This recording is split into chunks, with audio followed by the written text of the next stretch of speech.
নমস্কার বন্ধুরা, আপনাদের আরো একবার স্বাগত জানাই পাবলিক ভিউ কলকাতাতে। বন্ধুরা, আরো একবার হাওয়াস আর হুগোর মধ্যে ঝামেলা। এইবার হুগো বুমোস কি সত্যিই ছেড়ে দেবে মোহনবাগান দল? হুগো বুমোসের পরিবর্তে কাকে রেজিস্টার করবে নতুন ফরেন হিসেবে মোহনবাগান, সেটা জানাবো।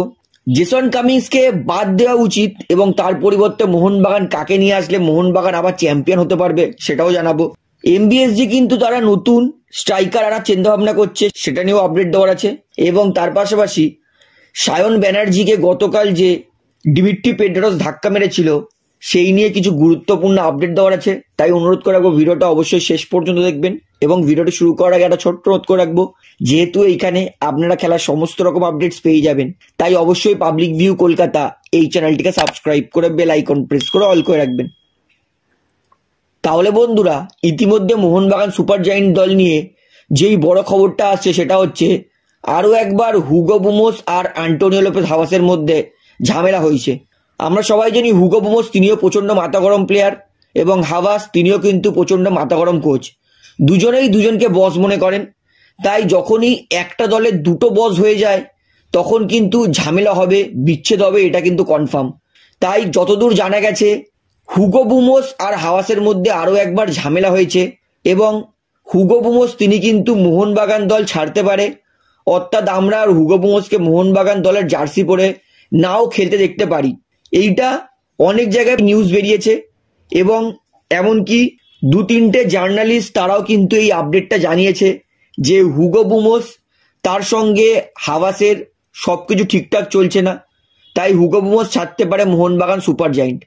তো বন্ধুরা, যদি Hugo Boumous Mohun Bagan super giant ছেড়ে দেয় তাহলে সত্যিই খুব কষ্ট লাগবে, কারণ হুগো বুমোসকে সমস্ত মোহনবাগান ফ্যান্স প্রচণ্ড ভালোবেসেছিল।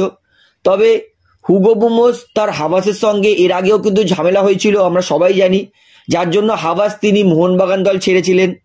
তো আমি বলবো এই বিষয়ে কে দোষী সেটা কিন্তু পুরো ডিটেলস ছাড়া জানা যাবে না, কারণ এমন এমন প্লেয়ার আছে যারা এই কোচকে পছন্দ করে না বা এই কোচের আন্ডারে খেলতে পছন্দ করে না। সেটাই হতে পারে হুগো বুমোসের। তবে একটা পেশাদারি ফুটবলের কিন্তু এরকম মানসিকতা একদমই উচিত নয়, যেটা হুগো বুমোস হাওয়াসের সঙ্গে আবার দেখাচ্ছে।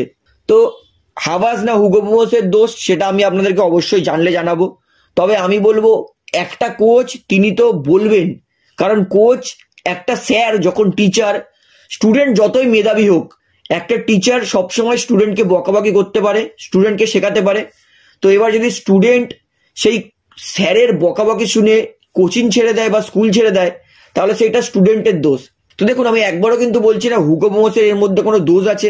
দেখুন, তাহলে আমি বলবো যে কোচ তিনি বকাবকি করতেই পারেন, কোচ তিনি নতুন জায়গায় নতুন স্টাইল করতেই পারেন। এটা প্লেয়ারের ওপর নির্ভর করছে প্লেয়ার কেমন করে নেবে। আমরা অনেক সময় দেখেছি অনেক খেলোয়াড় কোচের বলার জন্য সেই খেলোয়াড়টা স্ট্রাইকার থেকে উইংয়ে চলে গেছে এবং সে উইংয়ে গিয়ে অনেক বেটার ফুটবল খেলেছে, মাঝমাঠ থেকে স্ট্রাইকারে গেছে, স্ট্রাইকার অনেক বেটার ফুটবল খেলেছে। তো কোচের মাঝে মাঝে সিদ্ধান্ত কিন্তু খেলোয়াড়দেরকে মেনে নিতে হয়। তো হুগো বুমোস তার কিন্তু মোহনবাগান দল ছাড়ার সম্ভাবনা আছে। তো এই বিষয়ে কিন্তু আমি আপনাদেরকে আরো ডিটেলসে অবশ্যই জানাবো। এইবারে বলি, হুগো বুমোস তার পরিবর্তে মোহনবাগান কিন্তু জনি কাউকোকে রেজিস্টার করতে পারে। আমরা সবাই জানি জনি কাউকো কিন্তু প্র্যাকটিসে দারুণ প্র্যাকটিস করেছেন, তাকে দেখে মনে হয়েছে তিনি পুরোপুরি ফিট। তাই যেহেতু জনি কাউকো এই মুহূর্তে পুরোপুরি ফিট আছে, তাই হুগো বুমোস যদি মোহনবাগান দল ছেড়ে দেয় তাহলে কিন্তু তার পরিবর্তে মোহনবাগান অন্য বিদেশির জন্য ঝাঁপাবে না, তারা আবার রেজিস্টার করবে জনি কাউকোকে। অর্থাৎ হুগো চলে গেলে হুগোর রিপ্লেসমেন্ট প্লেয়ার কিন্তু মোহনবাগানের কাছে আছে, সেটা হচ্ছে জনি কাউকো। এবং হুগো যদি চলে যায় তার পরিবর্তে জনি কাউকোকে মোহনবাগান দল রেজিস্টার করবে, এর সম্ভাবনা কিন্তু প্রবল। অর্থাৎ জনি কাউকো এই মুহূর্তে কিন্তু পুরোপুরি ফিট আছেন, তাই মনে হচ্ছে জনি কাউকো তিনি হুগোর রিপ্লেসমেন্ট হতে পারে এবং মোহনবাগান হুগোর পরিবর্তে জনি কাউকোকে রেজিস্টার করতে পারে। আমি অবশ্যই চেয়েছিলাম জনি কাউকোকে মোহনবাগান রেজিস্টার করুক, তবে সেটা হুগো বুমোসের পরিবর্তে নয়। তো যদি হুগো চলে যায় সত্যি খুব খারাপ লাগবে এবং জনি কাউকো যদি আসে তাহলে মনটা একটু খুশি লাগবে। তো বন্ধুরা, এইবারে আপনাদেরকে তার পরের আপডেট দিই। মোহনবাগান দল কিন্তু এবং বিশেষ করে অ্যান্টোনিও লোপেজ হাওয়াস কিন্তু জেসন কামিন্সের পারফরমেন্স নিয়ে এরকম খুশি নয়, কারণ হাওয়াস তিনি এমন প্লেয়ার চান যেই প্লেয়ারটা একটুখানি ফিজিক্যালিটি দিয়ে ফুটবল খেলবে। এমন নয় যে অপোনেন্ট ডিফেন্সের ওপর চ্যালেঞ্জ করবে না, অপোনেন্ট ডিফেন্সের ওপর সেরকম প্রেসার ক্রিয়েট করবে না। কারণ এর আগে আমরা দেখেছি হাওয়াস যতগুলো স্ট্রাইকার নিয়ে এসেছে, যেমন ফিকরু টাপের আলামিসা, তিনি বডি ওয়েট দিয়ে খেলতেন, তারপরে রয় কৃষ্ণা, তিনিও বডি ওয়েট দিয়ে খেলতেন, ডেভিড উইলিয়ামস তিনিও বডি ওয়েট দিয়ে খেলতেন, কিন্তু জেসন কামিংস তিনি কিন্তু বডি ওয়েট লাগিয়ে খেলেন না। জেসন কামিংস একটু ফাঁকায় ফুটবল খেলতে বেশি পছন্দ করে। হেডের ডুয়েলে উঠলে কিন্তু জেসন কামিংস লাফায় না, অর্থাৎ জেসন কামিংস এর কিন্তু পারফরমেন্স নিয়ে অতটা খুশি নয় অ্যান্টোনিও লোপেজ হাভাস। এবং গতকাল ডার্বিতেও 30 মিনিট জেসন কামিংস খেলেছে, কিন্তু জেসন কামিংস এর পায়ে 1 মিনিটের জন্য বল দেখতে পাইনি। অর্থাৎ জেসন কামিংসকে নিয়ে মোহনবাগান একটা বিদেশির জায়গা নষ্ট করছে এবং স্ট্রাইকারের মতো গুরুত্বপূর্ণ জায়গা কিন্তু নষ্ট করছে। তাই এইবার যতদূর জানা যাচ্ছে যে মোহনবাগান দল জেসন কামিংসের রিপ্লেসমেন্ট খোঁজার চেষ্টা করছে। তো মোহনবাগান জেসন কামিংসের রিপ্লেসমেন্ট খোঁজার চেষ্টা করছে। আমি বলবো মোহনবাগান দল যদি জেসন কামিংসের রিপ্লেসমেন্ট চায়, তাহলে এই মুহূর্তে ডেভিড উইলিয়ামসকে মোহনবাগান দল আবার ফিরিয়ে আনতে পারে। কারণ এই মুহূর্তে পার্থ গ্লোরির জন্য দুর্দান্ত ফুটবল খেলছে ডেভিড উইলিয়ামস।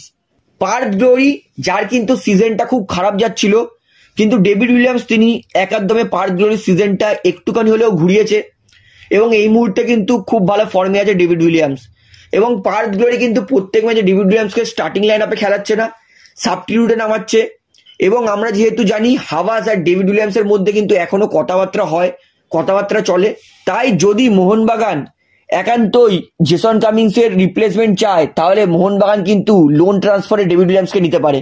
কারণ ডেভিড উইলিয়ামস তিনি যেহেতু এই মুহূর্তে পার্থ গ্লোরির জন্য ম্যাচ খেলছে, অর্থাৎ এর থেকে বোঝা যাচ্ছে ডেভিড উইলিয়ামস তার কিন্তু ফিটনেসের কোনো সমস্যা নেই, মানে তিনি আসলেই মোহনবাগান দলের জন্য কিন্তু পরের দিন থেকে খেলতে পারবেন, কারণ ফিটনেসের তার কোনো সমস্যা নেই। পার্থ গ্লোরি দলের জন্য প্রতিনিয়ত ম্যাচ খেলছেন এবং যেহেতু হাভাসের আন্ডারেও তিনি খেলেছেন, হাভাসের আন্ডারেও তিনি টিকেকে চ্যাম্পিয়ন করেছেন, তাই আমি বলবো অন্য কোনো নতুন বিদেশির দিকে যাওয়ার দরকারই নেই। যে এর আগে মোহনবাগান দলে খেলেছে ডেভিড উইলিয়ামস, প্রচন্ড অভিজ্ঞ স্ট্রাইকার, তাই ডেভিড উইলিয়ামসকে মোহনবাগান আবার ফিরিয়ে আনুক, এটা মোহনবাগানের জন্য সব থেকে বেস্ট অপশন হবে। এই নিয়ে আপনাদের মতামত কি সেটা আমাকে অবশ্যই কমেন্টে জানাবেন। এইবারে আপনাদেরকে লাস্ট আপডেট দিই, গতকাল যে ডিমিট্রি পেড্রাটস সায়ন ব্যানার্জিকে ধাক্কা মেরেছিল, সেইটা নিয়ে কিন্তু প্রচন্ড ইন্টারনেটে সেই ভিডিওটা নিয়ে হয়ে গেছে। কিছু কিছু সমর্থক বলছে ডিমিট্রি পেড্রাটসকে সাসপেন্ড করা হোক 2-3 ম্যাচের জন্য, কিছু কিছু সমর্থক বলছে যা করেছে সেটা ম্যাচের হিট অফ দ্য মুভমেন্টে করেছে। তো এই নিয়ে কিন্তু আমাকে অনেকে প্রশ্ন করেছে যে দাদা ডিমিট্রি পেড্রাটসকে সাসপেন্ড করতে পারে অল ইন্ডিয়া ফুটবল ফেডারেশন? তো আমি বলবো যে না, কারণ ওইটা হিট অফ দ্য মুভমেন্টে করেছিল এবং আমরা সবাই দেখেছি তার আগে কিন্তু যেহেতু মোহনবাগান ডার্বির মতো বড় উত্তেজনা ম্যাচ হারছিল 1 গোলে, সেই সময় সায়ন ব্যানার্জি কিন্তু প্রথমত পিছন দিয়ে 2-3 বার পা মেরেছে ডিমিট্রি পেড্রাটসকে এবং তারপরে ডিমিট্রি পেড্রাটস যখন বল ছাড়াচ্ছিল তখন তিনি হাত দিয়ে বল নেওয়ার চেষ্টা করেছিলেন। তাই এত কিছু জিনিস কিন্তু নজরে আসবে। তো শুধুমাত্র ডিমিট্রি পেড্রাটসের ধাক্কাটা নিলে কিন্তু চলবে না, অবশ্যই ডিমিট্রি ধাক্কা মারা উচিত নয়। তরুণ প্লেয়ার, বিশেষ করে বাঙালি প্লেয়ার, ভারতীয় প্লেয়ার, তাই কোনোদিনই তরুণ প্লেয়ারকে এরকম ধাক্কা মারা উচিত নয়। তবে খেলার হিট অফ দ্য মুভমেন্টে হয়ে গেছে, তাই আমার মনে হয় না এই নিয়ে কিন্তু ডিমিট্রি পেড্রাটসকে কোনো সাসপেন্ড বা কোনো কিছু করবে এই আইএফএফ। এটা হিট অফ দ্য মুভমেন্টে হয়েছে, খেলার মধ্যে এরকম ইনসিডেন্ট আমরা হামেশাই দেখতে থাকি এবং এটা ডার্বি, এরকমটা হবে, এটা কিন্তু স্বাভাবিক। তবে আমিও কিন্তু ডিমিট্রির ধাক্কা মেরেছে সেই নিয়ে কিন্তু তার সঙ্গে একমত নই। হিট অফ দ্য মুভমেন্টে করেছে মানছি, কিন্তু এই জিনিসটা কিন্তু করা উচিত নয়। এক্সপিরিয়েন্স প্লেয়ার, মাথা সবসময় ঠান্ডা রাখা উচিত। তো বন্ধুরা এই বিষয়ে আপনাদের মতামত কি সেটা আমাকে অবশ্যই কমেন্টে জানাবেন যে ডিমিট্রির ধাক্কা মারা উচিত ছিল কি ছিল না। তো বন্ধুরা এই ভিডিওটি আমি এখানে শেষ করছি, আশা করি ভিডিওটি আপনার ভালো লাগলো। তো ভিডিওটি ভালো লাগলে অবশ্যই লাইক করুন, কমেন্ট করুন, শেয়ার করুন এবং বন্ধুরা চ্যানেলটি যারা নতুন আছেন সবাইকে অনুরোধ করবো তারা অবশ্যই পাবলিক ভিউ কলকাতা এই চ্যানেলটিকে সাবস্ক্রাইব করে বেল আইকন প্রেস করে অল করে রাখবেন। ধন্যবাদ।